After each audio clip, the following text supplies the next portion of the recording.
Bonjour Jean-François. Bonjour Albert. Oui, bonjour. Je t'ai rencontré il y a quelques mois et j'ai eu beaucoup de plaisir à travailler avec toi dans cette promenade à Dunkerque Oui, et d'explorer cette marche exploratoire oui. avec toutes ces cartes et toutes ces choses. Puis ta conférence au Learning Center aussi qui m'a beaucoup plu. Alors moi j'ai une première question. Tu te définis comme un artiste pédagogue. Qu'est-ce que ça veut dire ça? Bien, ben, je dirais que d'abord que c'était une très belle journée, celle de l'arpentage de Dunkerque, avec dans la galerie la plateforme. Et là, je réunissais bien ce que peut être un artiste pédagogue, enfin à mes yeux. C'est d'une part ce qui m'intéresse toujours, c'est le travail d'invention, plus que l'art.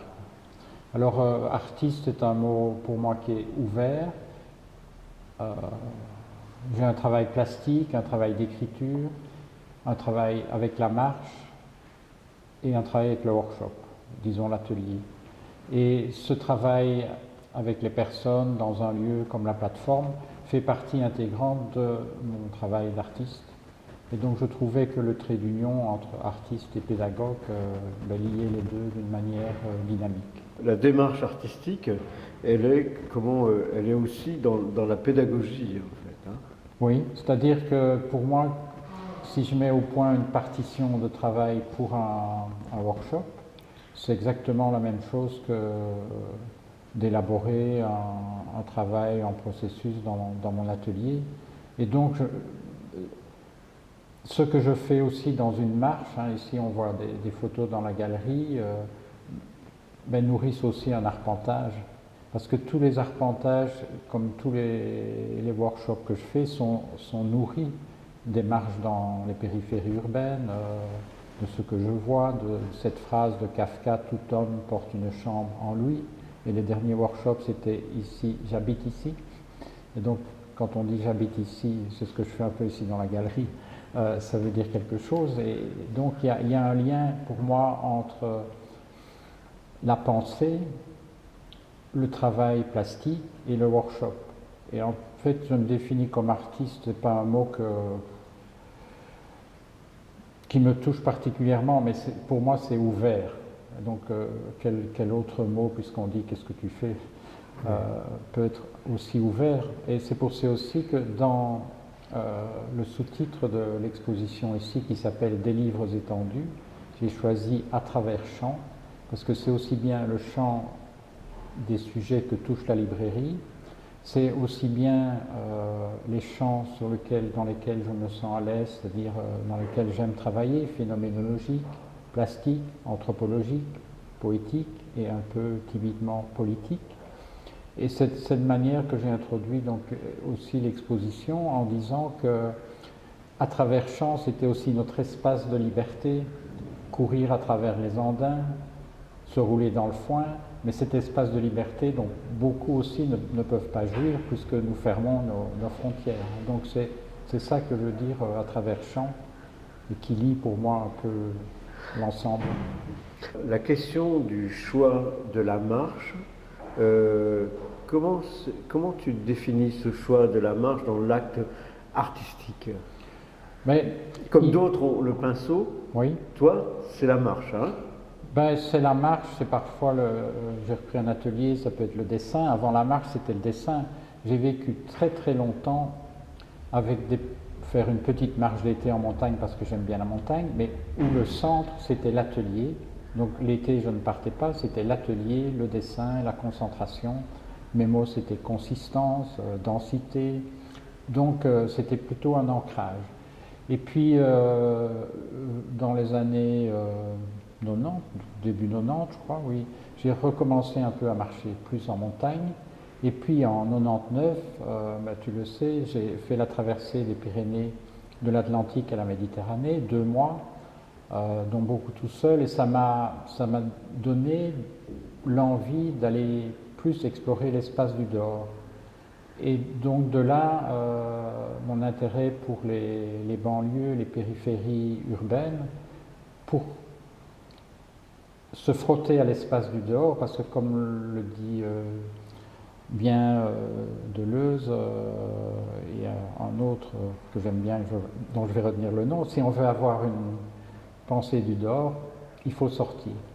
Et donc, j'aimais bien me promener dans les banlieues, me frotter à ce territoire, les terrains vagues, les zones fragiles, des zones en devenir, des possibles, où il y a des possibles au niveau imaginaire.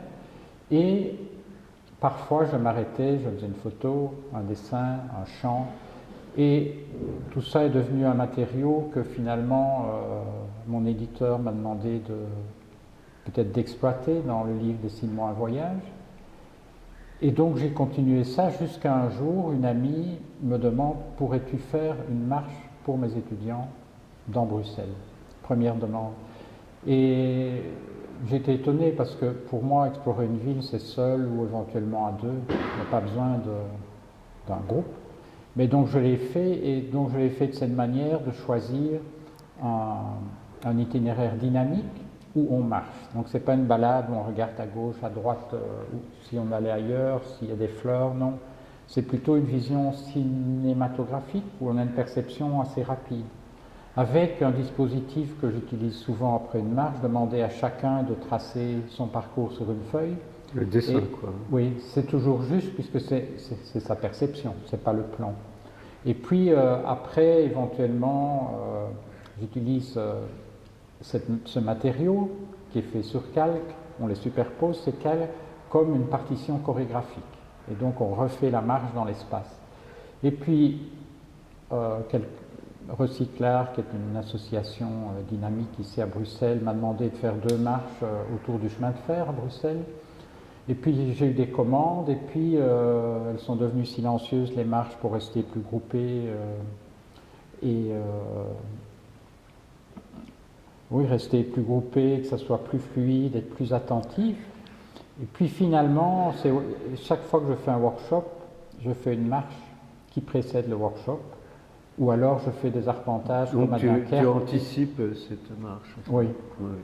Repris des marches, je veux dire, j'ai vu Beyrouth, Bombay. Oui. Comment ces choix-là s'opèrent? Alors, au départ des voyages, on a toujours l'impression que je fais un voyage pour un livre ou pour un projet. Au départ des voyages, j'ai le désir de faire un voyage et rien d'autre. Et donc, c'est vrai que j'étais toujours plus à l'est, simplement parce que, bon, un peu par hasard peut-être, ou je sais pas, un jour j'ai eu envie d'aller en Iran et puis en Turquie. Et puis alors, on sait qu'on est au Moyen-Orient, donc on a envie de continuer. Puis l'Inde reste quand même un pays immense et très caractérisé. J'ai évité un moment l'Afrique parce que se promener seul c'est beaucoup plus difficile, et que j'aime bien des zones où on peut se promener seul, où personne ne nous demande l'appui d'un guide, ceci, cela, où on peut marcher, quoi. Et donc Beyrouth, c'est aussi parce que, en fait, si j'y suis retourné, c'est lié à différentes actions dans la ville, et aussi des actions pédagogiques, mais aussi des actions urbaines. Et puis, je trouve que dans la marche, il y a un geste, pas de résistance, mais il y a un geste presque politique, dans la mesure où c'est anachronique de marcher. Si on marche dans un lotissement en campagne, on ne voit en général personne, à part une voiture qui décharge les vivres du grand magasin, quelqu'un qui promène son chien, mais par contre on voit des rideaux qui s'ouvrent parce qu'on se dit qu'est-ce que cet homme qui rôde. Et à Beyrouth par exemple, maintenant tout le quartier sud est contrôlé par le Hezbollah, qui contrôle ses propres habitants plus que les gens d'extérieur parce qu'il n'y en a pas beaucoup. Mais la dernière fois je me suis promené, c'est il y a 2 ans, j'étais avec une amie libanaise qui connaît bien la langue, pas moi. Et donc quelqu'un nous a arrêtés, et c'est elle qui a décrispé la situation, mais cet homme m'avait reconnu, et il m'a dit, il était déjà là il y a 2 ans, qu'est-ce qu'il fait là? D'accord, quel est son but? Quel est son but? Et si on dit simplement marcher, parce que c'est ça, la marche, on marche on choisit le matin peut-être une direction, un quartier, puis on se laisse aller. Et alors il y a sans doute d'autres marches plus accentuées dans le caractère politique. C'est à Beyrouth comme à Bruxelles, c'est faire une marche qui s'intitule La limite comme chemin. Pour moi, ce qu'il y a, qui est important, c'est comment tout ça est lié, quoi, forme un tout. Puis évidemment, quand on explique plus une marche, une photo, tout ça. Mais les photos qu'on voit ici, comme mes carnets, c'est simplement un arrêt, par exemple, dans la marche. C'est-à-dire, un moment, je marche et je sens qu'il y a peut-être une photo à prendre, je la prends et souvent je la découvre après. Et une des connues, qui est une table de ping-pong photographiée à Yazd, une table de ping-pong en pierre où on voit deux blocs de pierre près du filet. Mais j'ai découvert cette force de la situation après, et un ami poète, Serge Meurant d'ailleurs, a écrit un petit texte. Et donc, oui, toutes les choses se lient, mais parfois il y a un projet de marche, comme on a fait dans le cadre de cette exposition, c'est à travers les ponts de Bruxelles. Il y a 15 ponts qui s'échelonnent sur 15 km, à peu près à vol d'oiseau, et donc avec un petit groupe, il y a une semaine, on est parti du pont le plus au nord, mais pas pour suivre le canal, mais pour chaque fois aller dans un quartier, prendre le pont suivant, aller dans le quartier, le pont suivant. Donc c'est un serpent autour du canal qui nous montre comment les quartiers se différencient. Et si on voulait compléter, on pourrait faire une tresse, c'est-à-dire repartir du bas dans l'autre sens. Et alors on serait entré dans tous les quartiers qui finalement font dos au canal, ont à voir avec lui ou pas à voir avec lui, mais le lien reste cet axe du canal. Là, c'est un projet, je ne sais pas comment il faut appeler, c'est un petit projet de marche, quoi, mais qui permet de s'insérer dans les quartiers d'une autre manière. Est-ce qu'on peut parler de la dérive? C'est quelque chose, la question de la dérive, ça t'intéresse? Ben, ça m'intéresse, la dérive, mais oui, c'est un mot que je n'emploie pas. D'accord, mais faut le dire pourquoi. Qui m'intéresse et que je fais peut-être naturellement. Voilà, c'est-à-dire que, bon, maintenant je marche souvent dans les périphéries avec ma compagne, on se dit le matin, tiens, et là, à Catane en Sicile, il y a route des cimes. Qu'est-ce que c'est la route des cimes? Bon, allons vers la route des cimes.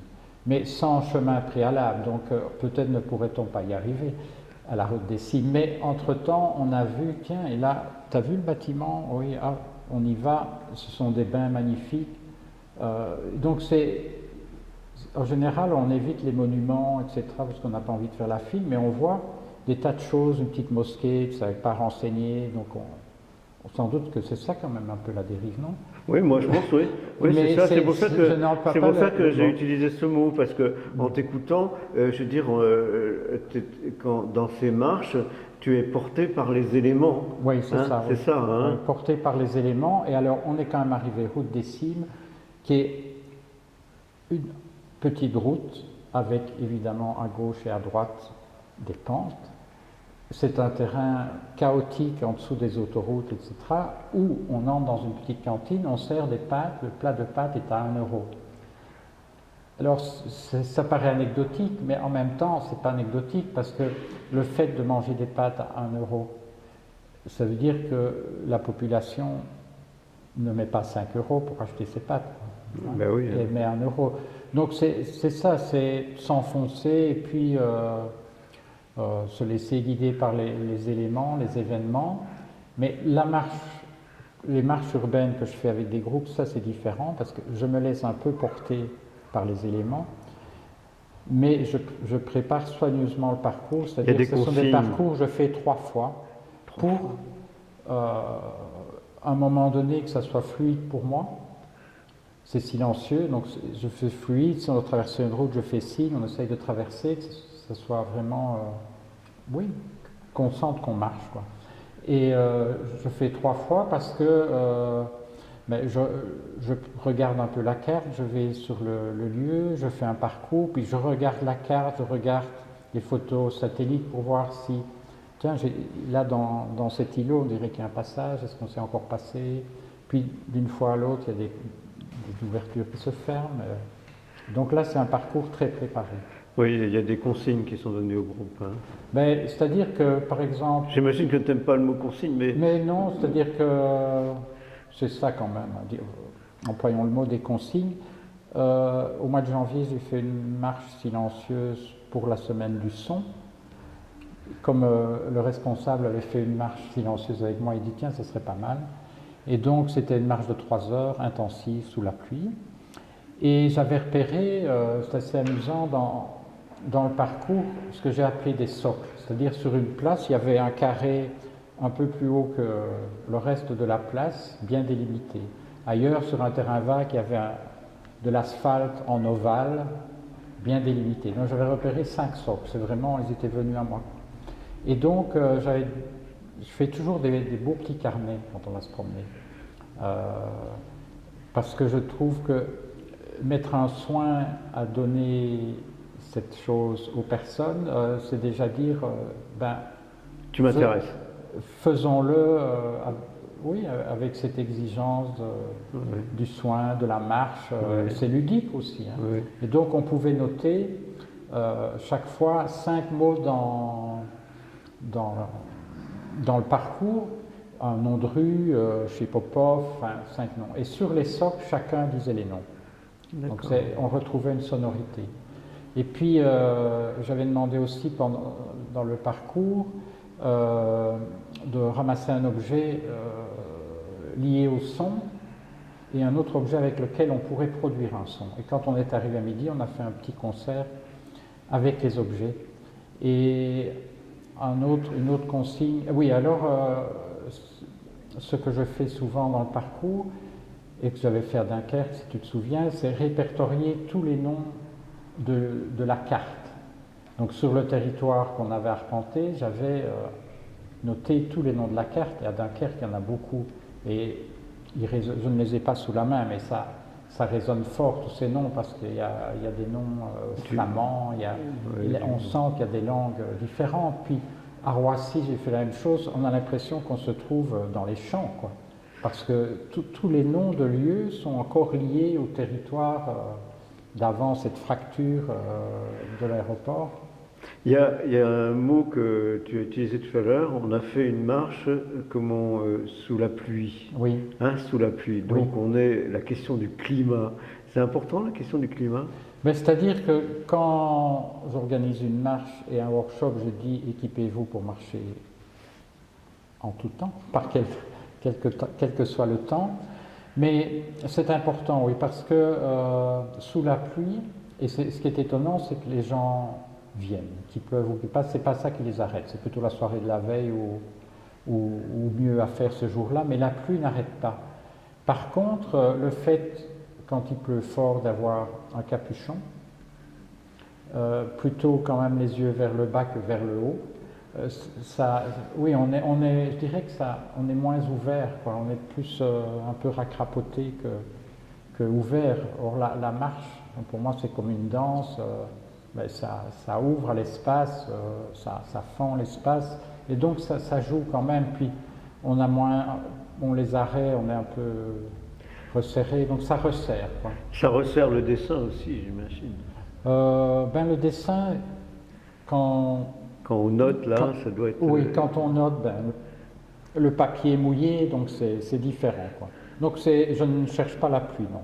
Je trouve que c'est mieux sans pluie, franchement. Parce qu'il m'arrive souvent de faire 2 fois la marche, et sur les 2 fois, je dis souvent au moins 1 fois la pluie, dont certaines fois des pluies vraiment battantes, quoi. On est déjà revenu trempé, et franchement, moi je trouve que ça enlève quelque chose. D'accord, ok.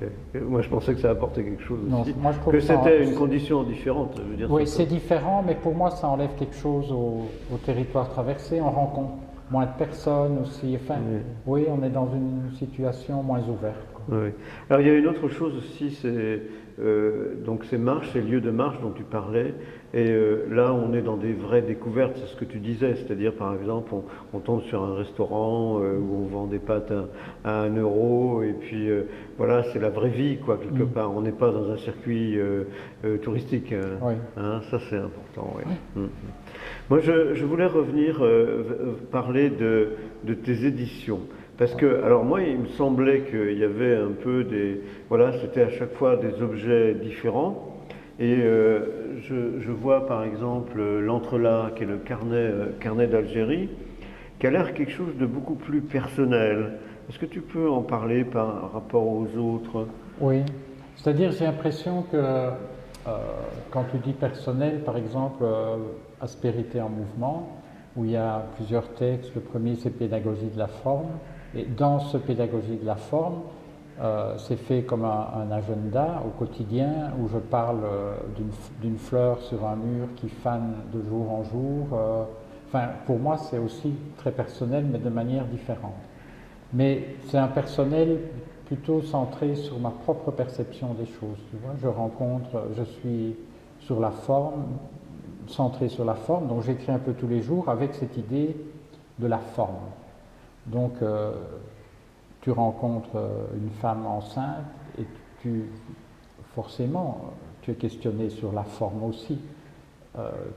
Tu la vois marcher dans la rue, etc. Donc, c'est à un moment donné, quand tu as un sujet ouvert et que tu marches, parce que c'est surtout en marchant que finalement j'ai questionné la forme, tu regardes les choses un peu autrement. Et donc ce livre, enfin ce texte, ça rend les choses. Dans Entrelacs, carnet d'Algérie, si tu veux que j'en parle, je dois On peut en parler. en faire l'histoire. Enfin, On peut faire c'est-à-dire l'histoire. que donc avant le livre, il y avait un voyage sans projet. Enfin, il y avait un projet de voyage, mais il n'y avait pas de projet de livre. Et donc le projet de voyage, du premier voyage en Algérie, c'était partir sur les traces de la maman de ma compagne, de Frédéric, qui, elle, était née en Algérie, dans la région de Oran, d'une maman qui, très jeune, avait traversé avec ses parents d'Andalousie en Algérie le bras d'eau pour s'installer, faire une ferme dans la région de Oran. Et donc Claudine, la maman de Frédéric, a vécu de sa naissance à 24 ans en Algérie en faisant ses études, en étant institutrice, et puis comme beaucoup en 62 a dû partir. Et comme pour beaucoup de personnes qui ne sont pas des nostalgiques acharnés qui revendiquent encore cette terre, cette personne, Claudine, elle était sans doute tiraillée entre cette expulsion et des beaux moments qu'elle a vécus. Et donc, comme elle en parlait un peu, sa fille avait envie, Frédéric, d'aller voir ce pays, mais c'était toujours reporté. Et puis un jour, je lui ai envoyé une invitation, et si Oran?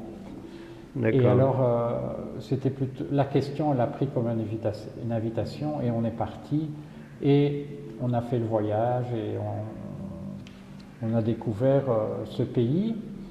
Et donc après, sa maman était très contente de pouvoir partager ça. Se greffe aussi la rencontre là-bas de Lagdar, qui est une personne qui avait vécu 17 ans en Europe mais n'avait pas eu ses papiers, qui avait fait 2 workshops avec moi et qui était retournée pour pouvoir revenir. On l'a rencontrée une journée Oran. Et puis se greffe là-dessus aussi à Marseille l'exposition Pasolini et Jonas Mekas. Jonas Mekas qui a écrit aussi un livre qui s'appelle Nulle part où aller. Donc ce livre est devenu une constellation de lieux et de personnes, et évidemment aussi d'Ouchilémine, puisque la maman de Frédéric habite d'Ouchilémine, qu'on a vu l'exposition humaine à Douchilémine de